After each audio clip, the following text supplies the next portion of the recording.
Irmãos, abra sua Bíblia comigo no Evangelho segundo escreveu Marcos, capítulo 14. Rafa.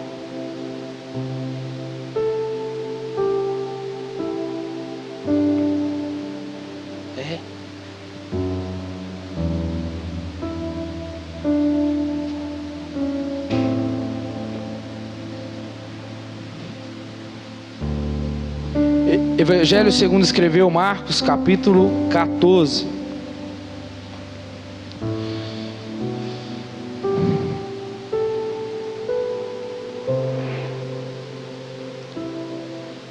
Vamos ler a partir do versículo 1.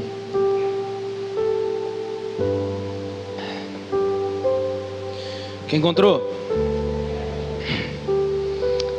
Dali a 2 dias era a Páscoa e a festa dos pães asmos. E os principais sacerdotes e os escribas procuravam como prenderiam a traição e o matariam, pois diziam: não durante a festa, para que não haja tumulto entre o povo. Vai para o versículo 10. E Judas Iscariotes, um dos 12, foi ter com os principais sacerdotes para lhe entregar Jesus. Eles, ouvindo-o, alegraram-se e lhe prometeram dinheiro nesse meio tempo, e buscava ele uma boa ocasião para entregar. E no primeiro dia da festa da Páscoa, quando se fazia o sacrifício do Cordeiro Pascal, disseram-lhe seus discípulos: onde queres que vamos fazer os preparativos para comeres a Páscoa? Então enviou 2 dos seus discípulos, dizendo-lhes: ide à cidade, vos sairá ao encontro um homem trazendo um cântaro de água. Segui-o e dizei ao dono da casa onde ele entrar, que o mestre pergunta: onde é o meu aposento no qual hei de comer a Páscoa com os meus discípulos? Ele vos mostrará um espaçoso cenáculo mobiliado, e pronto, ali fazei os preparativos. Saíram, pois, os discípulos, foram à cidade, achando tudo como Jesus lhes tinha dito, preparar a Páscoa. Ao cair da tarde, foi com os 12. Quando estavam à mesa e comiam, disse Jesus: em verdade vos digo, que um dentre vós, o que come comigo, me trairá. E eles começaram a entristecer-se, e a dizer-lhe um para o outro: porventura sou eu? Respondeu-lhes: é um dos 12, aquele que mete comigo a mão no prato. Pois o Filho do Homem vai, como está escrito a seu respeito. Mas ai daquele que por intermédio de quem o Filho do Homem está sendo traído. Melhor lhe fora não haver nascido. E enquanto comiam, tomou Jesus um pão, e abençoando, partiu-lhes e deu, dizendo: tomai, isto é o meu corpo. A seguir tomou Jesus um cálice, tendo dado graça, o deu aos seus discípulos, e todos beberam dele. Então lhes disse: isto é o meu sangue, o sangue da nova aliança, derramado em favor de muitos. Em verdade vos digo que jamais beberei do fruto da videira, até aquele dia em que hei de beber novo no reino de Deus. Tendo cantado o hino, saíram para o monte das Oliveiras. Irmãos, Jesus está vivendo a sua última semana em Jerusalém. Essa semana é a culminação de todo o seu ministério e a concretização do projeto eterno de Deus. Ele veio para esse fim. Diferentes reações são vistas aqui nessa última semana. As autoridades religiosas querem matá-lo, enquanto o povo estava se simpatizando com ele. Enquanto Judas trai, Pedro nega e é advertido acerca da sua arrogância e autoconfiança. Dessa maneira, Marcos então vai nos confrontar acerca da necessidade de tomarmos uma posição, dizendo que ninguém pode ficar neutro, que é imparcial, sem omitir uma opinião diante de Jesus. E aí nós vamos ver alguns aspectos acerca da Páscoa aqui. Primeiro é que o cenário já está pronto, a partir do versículo 1 que nós lemos. O cenário está pronto. A entrada triunfal de Jesus a Jerusalém deu-se no período do maior fluxo de gente na cidade, que é a festa da Páscoa. A população da cidade multiplicava-se 5 vezes ou mais. Judeus de todos os lugares, dentro do Império Romano, subiam até a festa de Jerusalém para festejar. Nesse tempo, o povo judeu celebrava a sua libertação do Egito. A festa girava em torno do cordeiro, que deveria ser morto, bem como dos pães asmos, que relembravam os sentimentos, ou a saída deles, os sofrimentos do êxodo. Jesus escolheu essa festa para morrer, pois Ele é o Cordeiro de Deus que tira o pecado do mundo. O nosso Cordeiro Pascal, conforme diz Paulo em 1 Coríntios, que Ele é o nosso Cordeiro Pascal, que foi imolado. Jesus queria morrer no dia da Páscoa, e a relação de Jesus com a Páscoa faz parte evidente dos pensamentos de Deus e assim das suas disposições.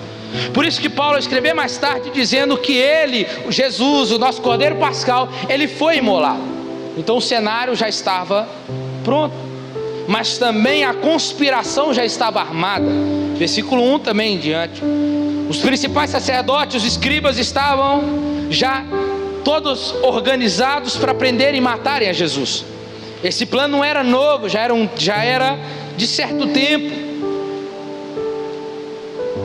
Marcos capítulo 3, João capítulo 5 em diante, versículo 18, Lucas capítulo 19, ele já tinha escolhido a forma de fazer, ele começaria com a traição, mas eles aguardavam uma ocasião oportuna para matarem e decidirem que deveria ser feito depois da festa. E isso não porque tivesse escrúpulos, mas porque temiam o povo. Outra coisa é que o plano de Deus já estava determinado. Os líderes religiosos de Israel decidiram que Jesus seria morto depois da Páscoa, mas Deus já havia determinado que não seria depois da Páscoa, seria durante a Páscoa, porque Ele é o Cordeiro que tira o pecado do mundo.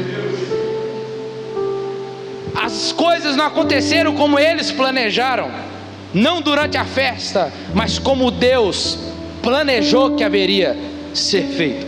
E é importante você entender isso para darmos seguimento aqui na mensagem.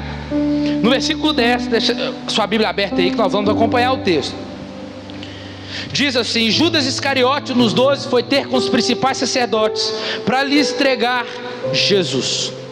Judas foi ter com os sacerdotes para deixar tudo já orquestrado, planejado e armado, como ele iria fazer para entregar Jesus. Mas quem é Judas? Quero aqui dar uma biografia bem rápida de Judas. Judas é o discípulo mais famoso, universalmente. Mas ele, além de ser o mais famoso, ele também é o mais desprezado de todos os discípulos, porque ele seria aquele que iria trair.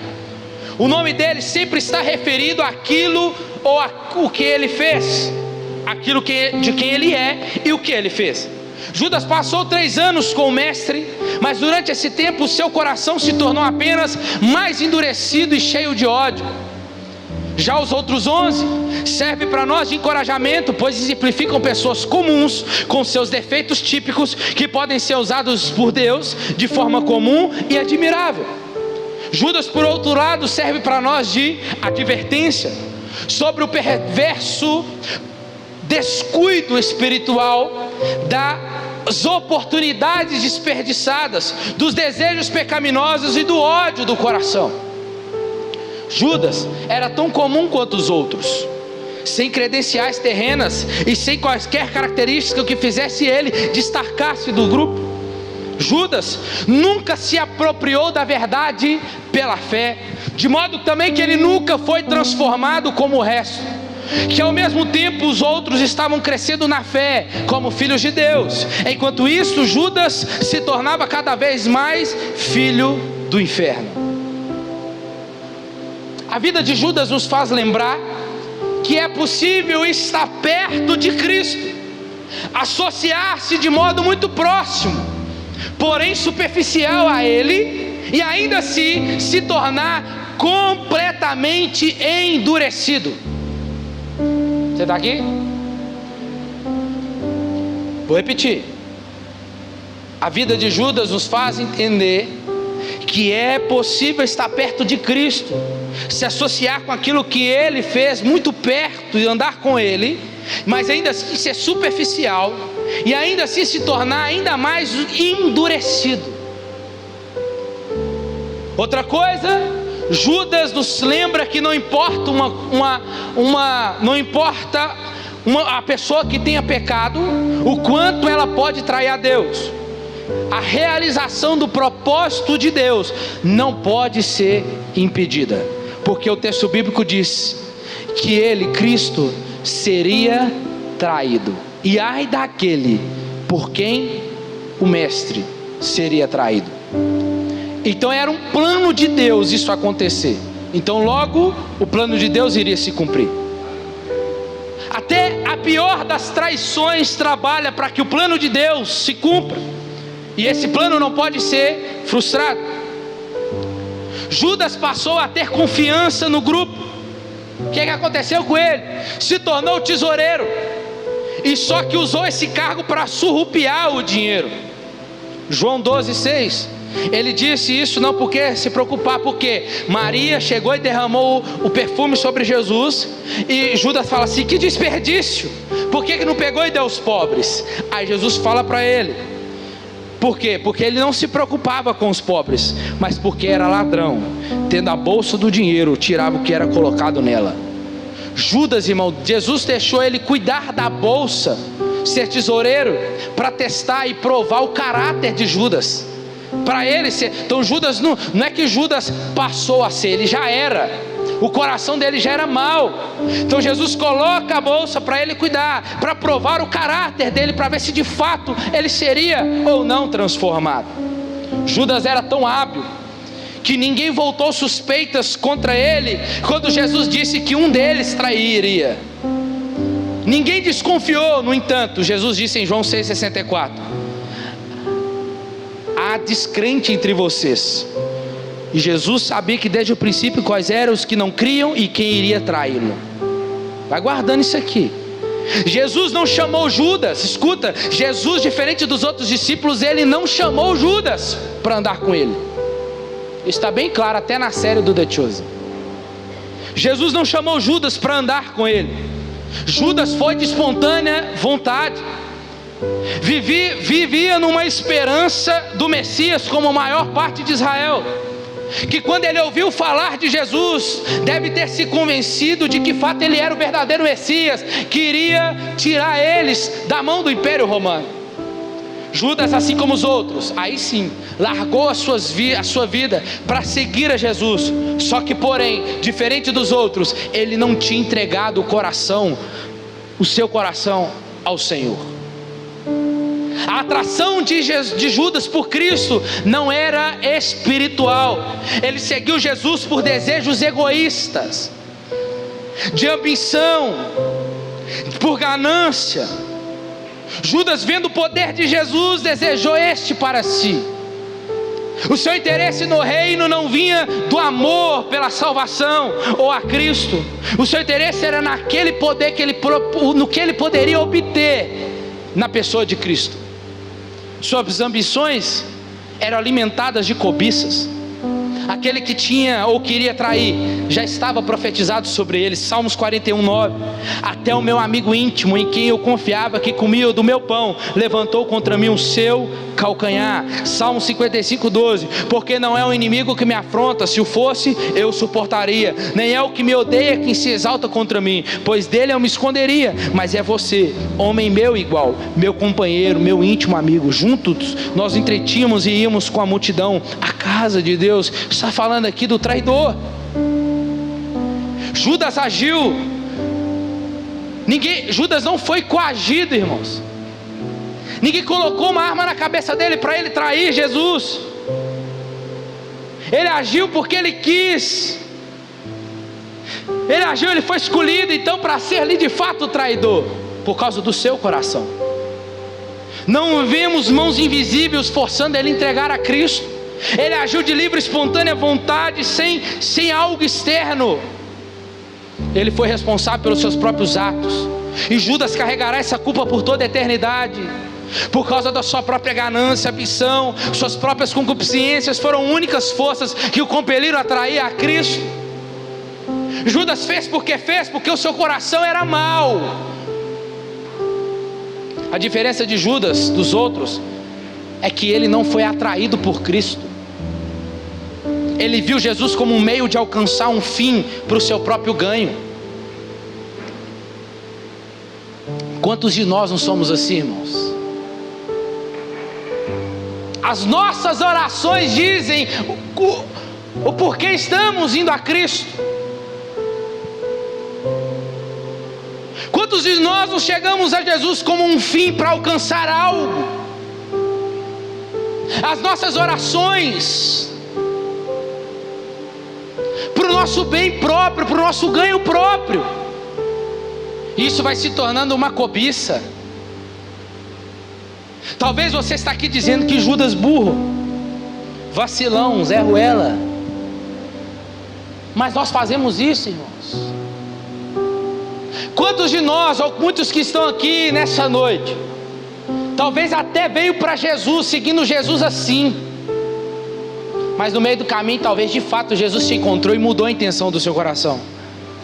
Nós talvez tenha alguém que nessa noite que adentrou aqui hoje, que está vindo até Jesus por ambições, por desejos egoístas, e eu tenho uma notícia para te dar, que Jesus vai te frustrar.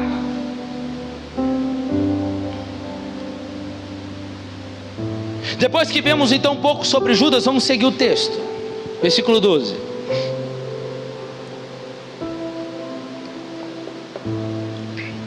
No primeiro dia da festa dos pães asmos, onde se fazia o sacrifício do cordeiro pascal, disseram aos seus discípulos: onde quer que vamos fazer os preparativos para comer a Páscoa? Então enviou 2 de seus discípulos, dizendo: ide à cidade, vos sairá ao encontro um homem trazendo um cântaro de água, diga para ele onde é o aposento que hei de comer a Páscoa com meus discípulos, e ele vos mostrará. Vamos lá. Eles vão arrumar um lugar, eles vão encontrar o lugar onde Jesus já tinha arrumado, onde Jesus já tinha organizado tudo, e agora eles iam organizar para a Páscoa. E quem estava lá junto? Quem estava lá junto?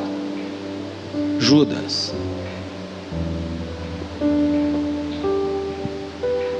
Era a mesa da ceia, irmãos. Imagina a mesa da ceia. Os 12 assentam juntos para celebrar a Páscoa, a morte do Cordeiro. Os 12 assentados juntos, talvez conversando, eles começam a dizer: nossa, você lembra como é que Deus nos tirou com mão forte do Egito? Você lembra sobre aquelas pragas, as 10 pragas que Deus mandou lá nos nossos pais, tirando os nossos pais do Egito? Você lembra sobre o mar vermelho que Ele nos tirou e fez nos passar a seco? Você lembra? Nos nossos pais. Talvez eles estavam ali contando, talvez falando sobre a Páscoa. E Jesus, versículo 17, Jesus estava lá com os 12. Enquanto eles estavam comendo, Jesus disse: um de vós me trairá. Eles começaram a entristecer entre eles, começaram a perguntar: sou eu? Ô mestre, será que sou eu? E Jesus disse: aquele que coloca a mão no prato comigo é este que vai me trair. E era o de Judas. Talvez Judas desceu algo seco, dizendo: ele sabe, ele já sabe. Irmãos, em Mateus capítulo 26, versículo 25, Judas é um dissimulado, hipócrita, porque ele faz questão de dizer também, na onda dos discípulos que pergunta: sou eu, sou eu? Judas faz questão de perguntar também para o mestre: sou eu? Será que sou eu? Irmãos, você deve estar aqui pensando, né? Judas tem o que na cabeça? Irmãos, Jesus fala para ele: o que tem para fazer, faça rápido. Calma, vamos chegar lá. E a pergunta que eu quero fazer nessa noite aqui é o tema desse sermão nessa noite. Pode colocar. E se eu fosse Judas na mesa da ceia?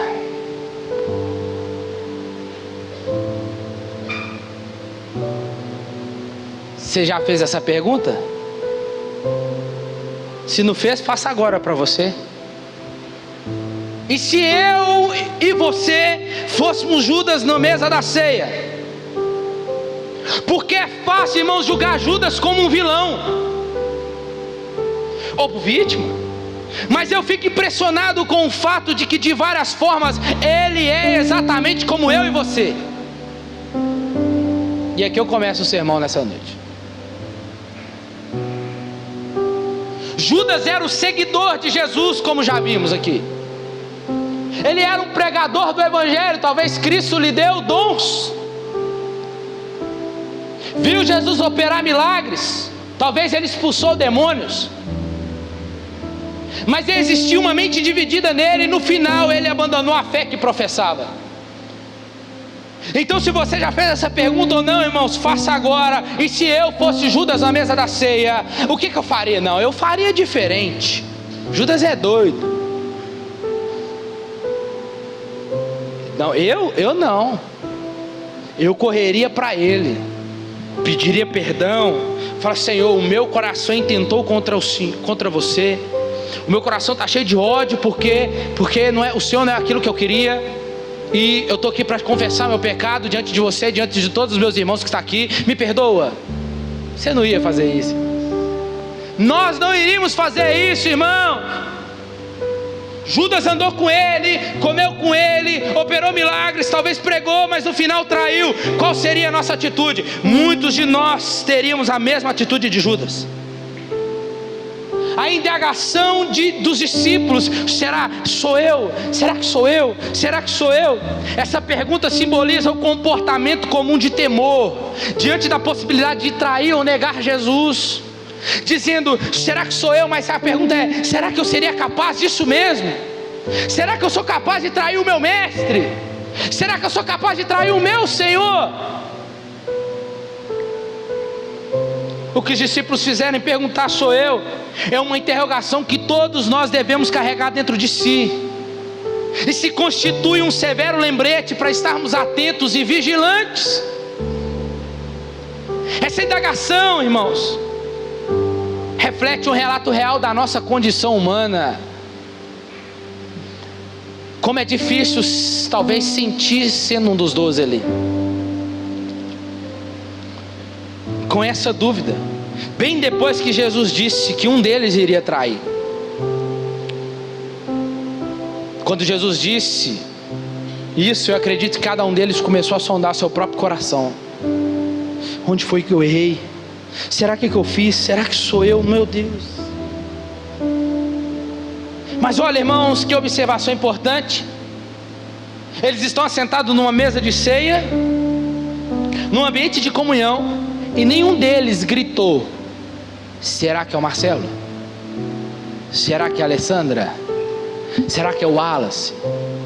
Nenhum deles gritou isso. Eles olharam para si primeiro: será que sou eu? Irmãos, isso aqui, a minha atitude e a sua atitude deveria ser essa, e tem que ser essa.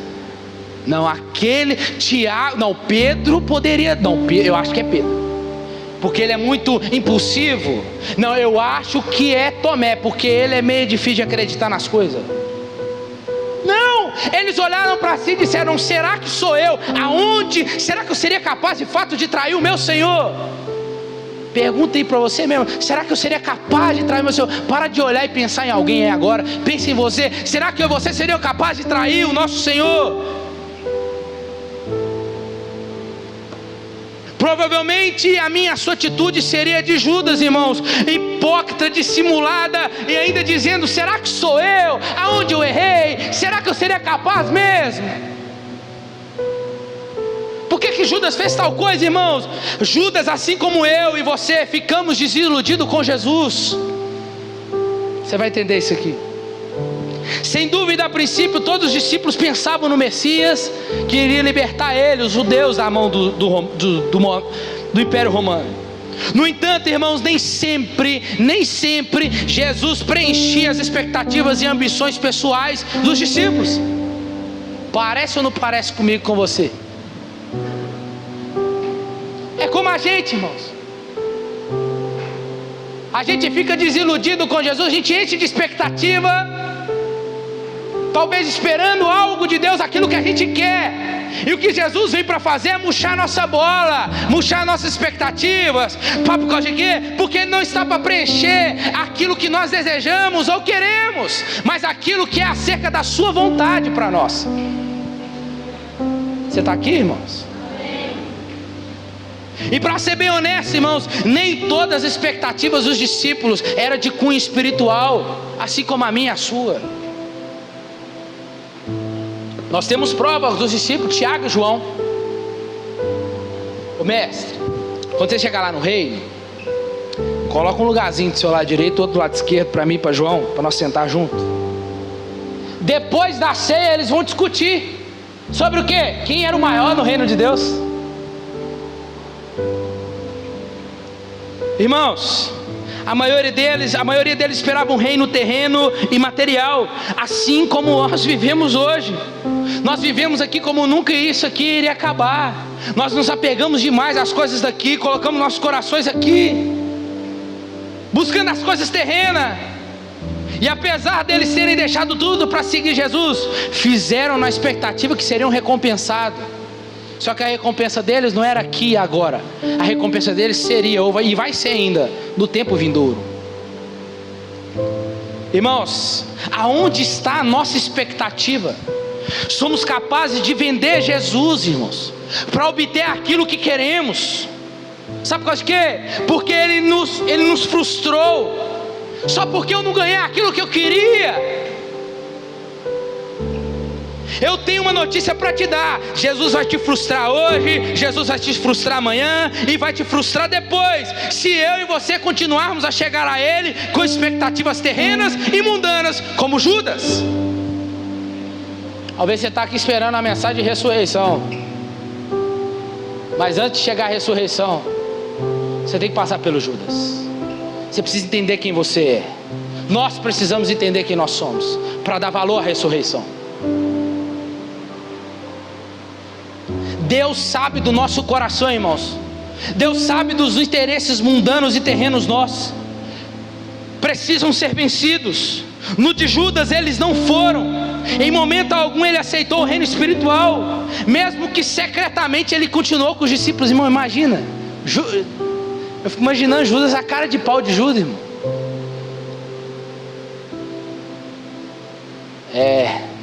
Ele não é o que eu esperava não. Vai ver. Saía, mas no meio dos discípulos, bora, vamos lá, mestre, tamo junto, tô com você. Mas longe do mestre, vai chegar o tempo, a hora e o momento certo que eu vou entregar ele. Irmãos, pensamentos, talvez Judas estava convencido já de que Jesus lhe havia roubado a vida, roubado-lhe 2 anos de rendimentos.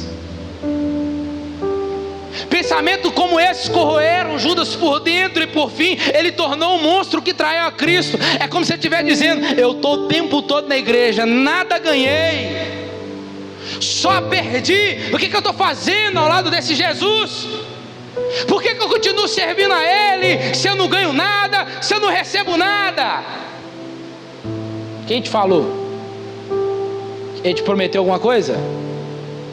Só vida eterna, só salvação, mais nada. E é por isso que muitos abandonam, porque Jesus frustrou as expectativas que ele almejava.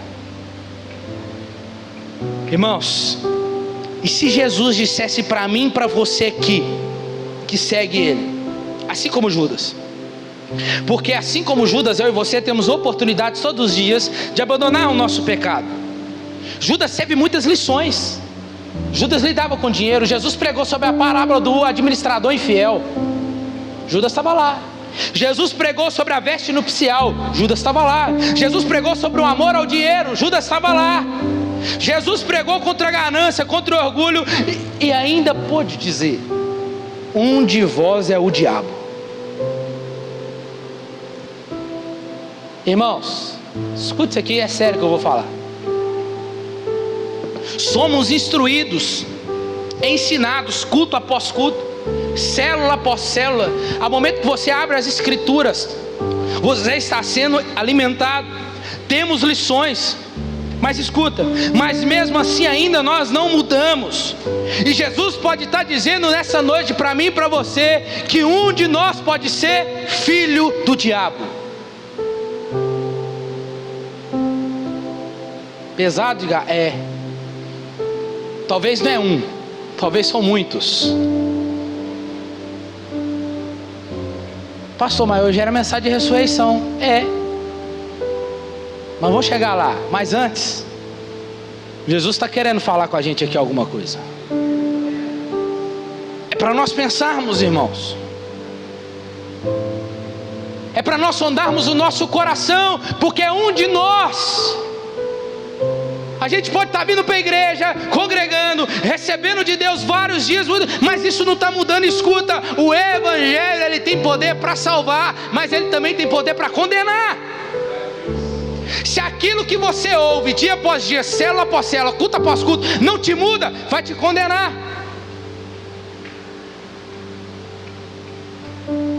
Ou você é transformado como os outros discípulos. Mas pastor, eu peco ainda. Sim, Pedro negou, mas se arrependeu. Todos eles tiveram culpas, erros durante a caminhada, mas se arrependeram e se voltaram para Cristo. A diferença de Judas foi essa: não se arrependeu e permaneceu no erro.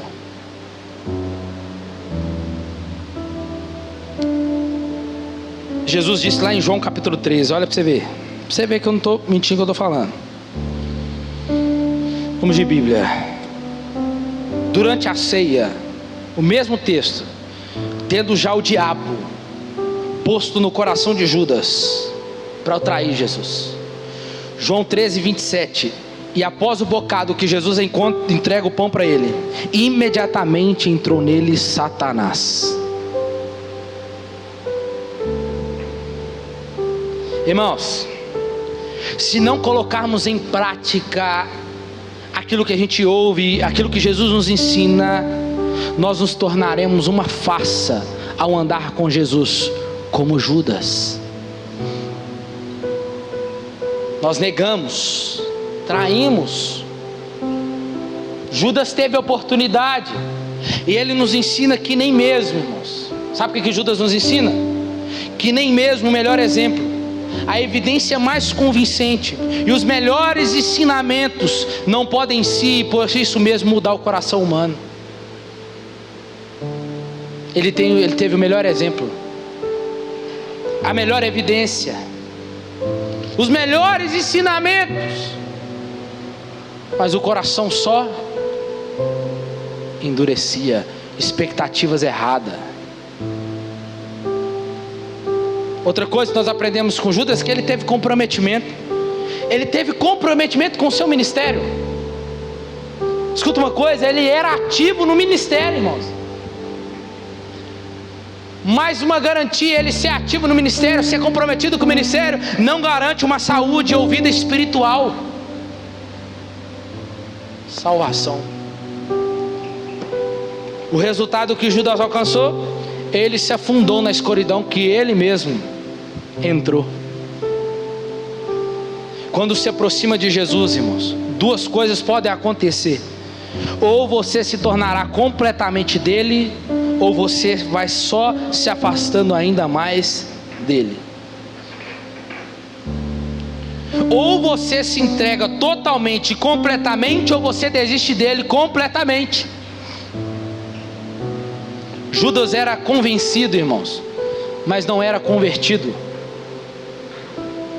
Talvez você está aqui nessa noite convencido de que você é dele, mas as suas atitudes diante da mesa é totalmente incoerente. Logo então eu e você talvez não somos convertidos. Quando a verdade não converte o coração, ela o endurece. A mesma palavra que você ouve a cada culto, ela pode estar endurecendo ainda mais o seu coração, como Judas.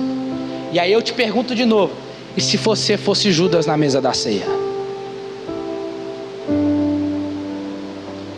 Irmãos, Jesus é puro, imaculado, santo, justo.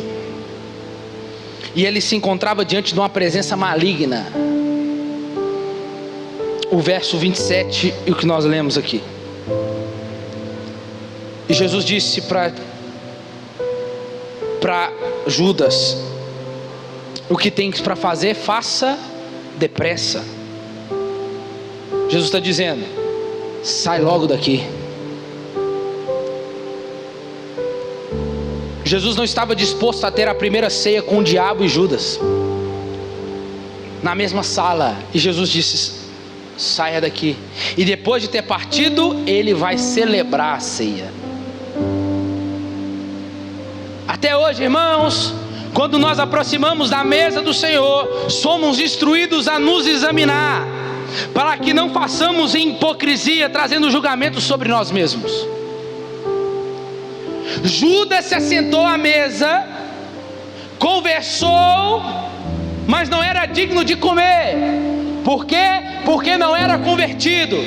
A mesa do Senhor não é para quem é convencido, a mesa do Senhor é para quem se arrependeu. Não é para quem tem remorso, é para quem confessou o pecado, é para quem entendeu o sacrifício da cruz de Cristo. É para estes que a mesa do Senhor é. Judas se assentou, mas não ceiou. Você pode até assentar, irmãos, mas Jesus sabe do seu coração e qual é o intuito que você está se achegando e assentando à mesa. Se é para você ter comunhão ou se é para você traí-lo. Como assim, Edgar? Traí-lo é assim que acabar o culto.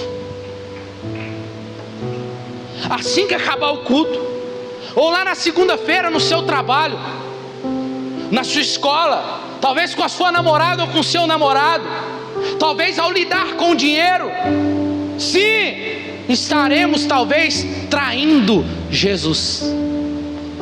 Jesus sabe qual que é o intuito que você está se achegando a Ele, assentando à mesa.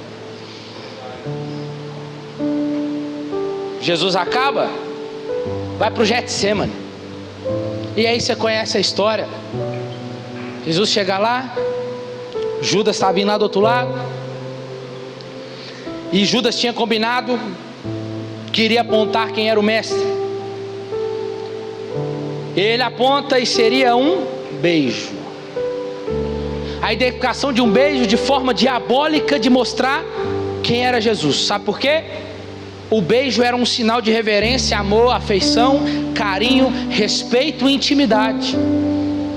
Só que o que demonstra para nós aqui é que os sentimentos de Judas eram todos fingidos para com Cristo, o que tornou ainda mais perverso. Jesus disse: ai daquele por quem trai o mestre. Naquela noite, Judas profanou a cruz de Cristo.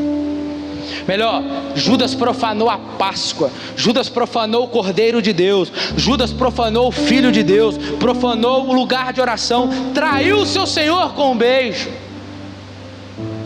Judas chega e fala: mestre. E os soldados, é muito bonita essa parte, né? Porque quando os soldados chegam, eles perguntam, né? Qual destes é você? E Jesus grita lá de lá: eu sou. Aí, soldados tudo cai. Depois de novo pergunta ele, até que Judas vai lá e beija ele. Irmãos, o que temos feito na mesa do Senhor, na mesa da ceia? Será que nós temos profanado o nosso Senhor? E às vezes nós profanamos não é com um beijo, irmãos, mas às vezes é a falta da prática da palavra, é ouvir uma palavra como essa aqui e continuar do mesmo jeito. Estamos profanando a mesa do Senhor. É não querer ter a vida e o caráter mudado. É vir para um ambiente como esse e não cultuar ao Senhor. E é sair daqui como nada aconteceu. Está tudo normal, é só mais um culto, é só mais uma palavra, é só mais um culto especial de Páscoa, comemorando, lá os crentes, comemorando mais um dia. Talvez você está aqui hoje, e amanhã, e o amanhã, irmão, e daqui a pouco, ele ressuscitou, ele morreu, ele ressuscitou, glória a Deus, né? Mas e aí? Isso tem que gerar alguma mudança na sua vida. Senão eu e você vai ser como Judas, vai andar com Jesus e não vai mudar em nada. Jesus só vai servir de padrão para te condenar. Cuidado, irmãos, pois para Judas foi o fim. Ele mesmo diz em Mateus capítulo 27, ele diz aos sacerdotes, na hora que ele pega aquelas moedas, ele joga as moedas de volta para o sacerdote. O sacerdote quer nem saber, o problema é seu. E Judas fala assim: eu traí sangue inocente. Ele tinha um remorso, mas não tinha um arrependimento verdadeiro. Irmãos, talvez essa noite você está aqui ouvindo essa palavra, talvez você olhou para o seu coração e viu e se identificou com Judas, e eu estou aqui para te dizer nessa noite, diferente de Judas, irmãos, corra para Jesus nessa noite. Corra para Jesus e faça o quê? Confesse o seu pecado, abandone ele, porque tem perdão de pecados para você nessa noite. Se Judas tivesse corrido para Jesus, com certeza Cristo iria perdoá-lo. Mas não, ele estava muito cheio de si. Ele controlou tanto a sua vida que ele quis controlar até a sua morte. Vou sozinho. O que Judas representa para nós? Um exemplo de oportunidade perdida, um exemplo de privilégios desperdiçados, uma ilustração clássica de como o amor ao dinheiro é a raiz de todos os males, um exemplo de indignidade e perigo da traição espiritual. A hipocrisia aparenta ser discípulo, mas não é, e se volta contra Cristo, e mostra que a vontade de Deus não pode ser frustrada. Se cumpriu o que era profetizado pelos salmos, pelos profetas, se cumpriu. E a vida de Judas nos mostra a necessidade de examinarmos mesmo o tempo todo. Irmãos, não negocie a sua vida cristã.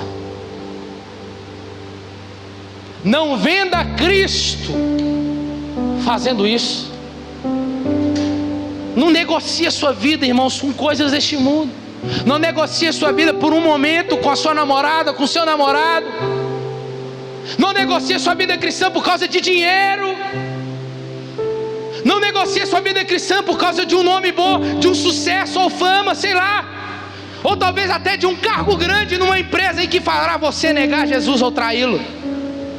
Não negocie a sua vida cristã, porque senão você estará vendendo a sua alma para o diabo. Não ignore a Cristo. Não ignore seus ensinamentos e as suas lições. Jesus então é levado pela guarda pretoriana, vai para Pilatos. Pilatos o conhece. E aí você conhece a história, e nós estamos falando de Páscoa. Para o cordeiro ser digno para sacrifício, ele teria que ser avaliado. O sacerdote olharia, o sumo sacerdote olharia para aquele animal depois que chegava diante dele e olhar se era digno de sacrifício. Se a lã está certinha, se tem alguma doença, olhava para as patas, se é digno de sacrifício, pode morrer, o sacrifício será aceito. Jesus passa na mão de Pilatos. De Pilatos vai para Herodes. De Herodes vai para Anás. De Anás volta para Pilatos. E nenhum deles achou nenhuma imperfeição. E Pilatos diz: eu não tenho nada que te acuse. Diz para mim, tu és o rei dos judeus? E Jesus diz, tu dizes. E se tu dizes, Jesus está dizendo, é isso mesmo que você está dizendo, eu sou. Então vamos fazer o seguinte, pega o Barrabás. Pegou o Barrabás, colocou. Quem que vocês querem que solte, Barrabás ou o Cristo?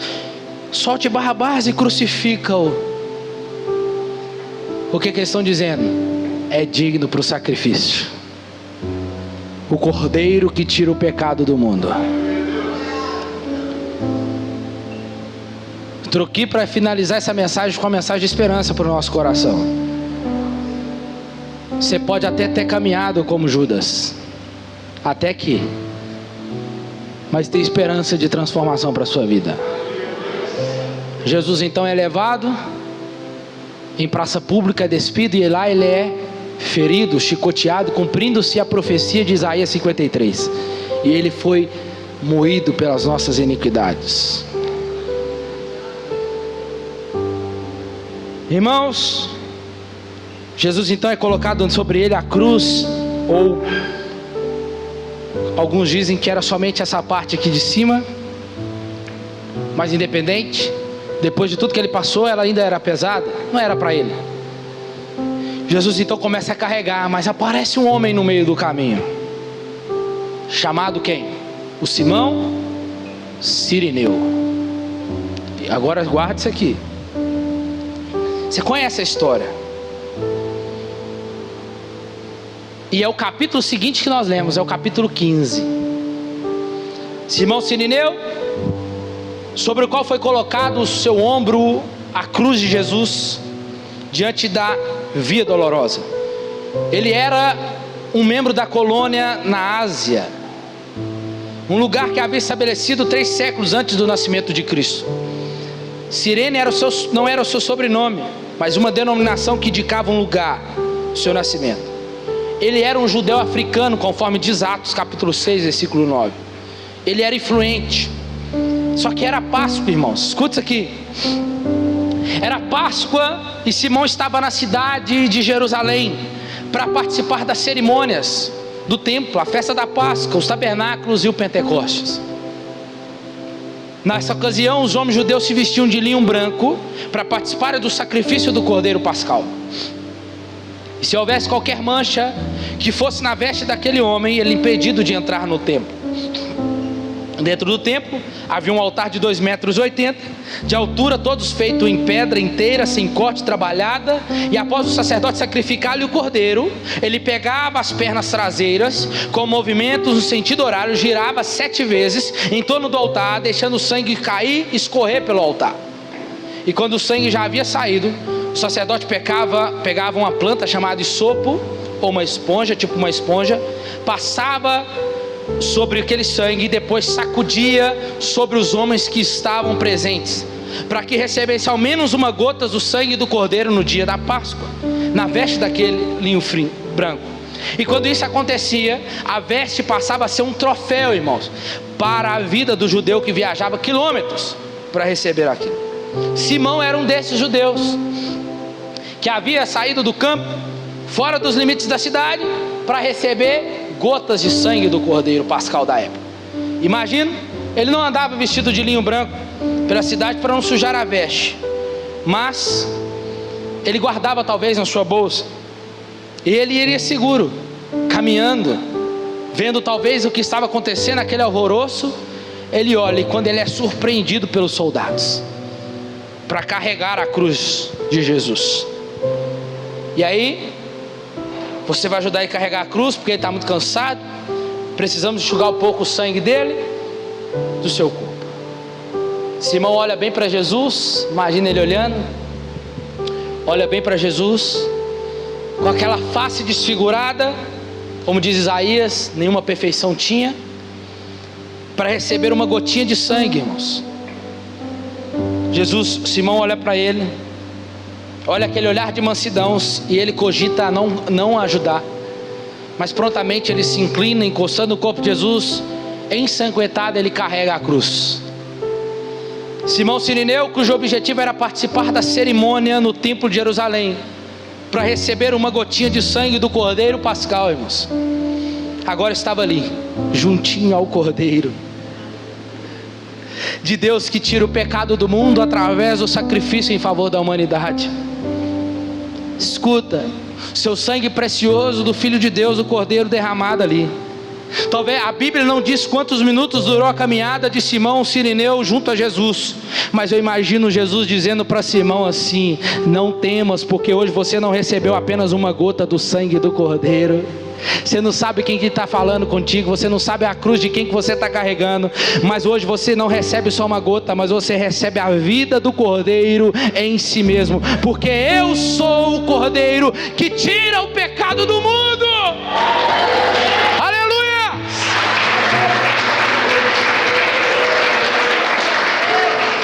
Ele foi salvo. E eu imagino, irmãos, que Cirineu sai dali correndo, talvez cambaleando, e foi direto para sua casa. E chegando em casa, o seu troféu já não seria mais a veste de linho branco, gotejada de sangue, mas seria a salvação eterna dada pelo Cordeiro de Deus. E sabe o que acontece? A família de Cirineu, do Simão, foi salva. A mãe dele e o filho dele está lá em Romanos capítulo 16, versículo 13. Paulo diz: saudai a Rufo e a sua mãe. É o filho do Simão Cirineu. Irmãos, o que eu quero dizer com isso? Judas perdeu a oportunidade de receber e crer no sangue daquele que era o Cordeiro que tira o pecado do mundo. O sangue que ele mesmo ajudou a derramar. Mas escuta, o Cirineu ajudou a carregar o sangue daquele que era o Cordeiro. Um quis talvez manchar e macular a imagem de Cristo, daquele que era o Messias, o entregando. Outro não. Outro foi manchado, recebeu o sangue de Cristo nele e foi salvo. E aí, irmãos, quem é você na mesa com Cristo? Quem é eu e você na mesa com Cristo? O que trai e entrega, ou aquele que corre para Ele pedindo salvação, pedindo perdão, confessando pecados? Enquanto um que traiu, tinha um atrás daquele que é o Cordeiro e o encontrou. Quem é você na mesa da ceia? Fica de pé no seu lugar. Os diáconos podem servir a ceia.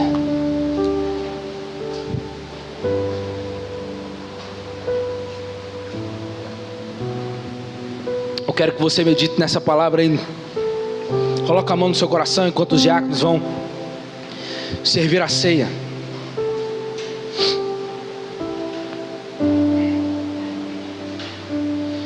Quero que você vá com essa mensagem para a sua casa, irmãos. Sexta-feira, eu estou a semana toda pensando em pregar essa mensagem. Na sexta-feira eu falei: eu não vou pregar em nada. Peguei a Bíblia, joguei no canto assim, eu falei: não vou pregar nada, vou olhar quem pode pregar no meu lugar domingo. Mas não consegui fazer isso. Mas está aqui, está pregado. Talvez foi para um aqui, mas se Cristo quer falar é porque a igreja precisa ouvir, amém? E entenda, Cristo não está aqui para dizer aquilo que você quer ouvir, mas aquilo que você e eu precisamos ouvir como igreja. Quem é você na mesa da ceia, meu irmão?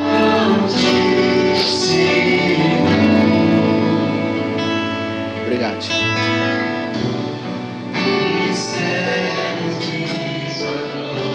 Fala com o seu Senhor nessa noite e peça perdão a Ele.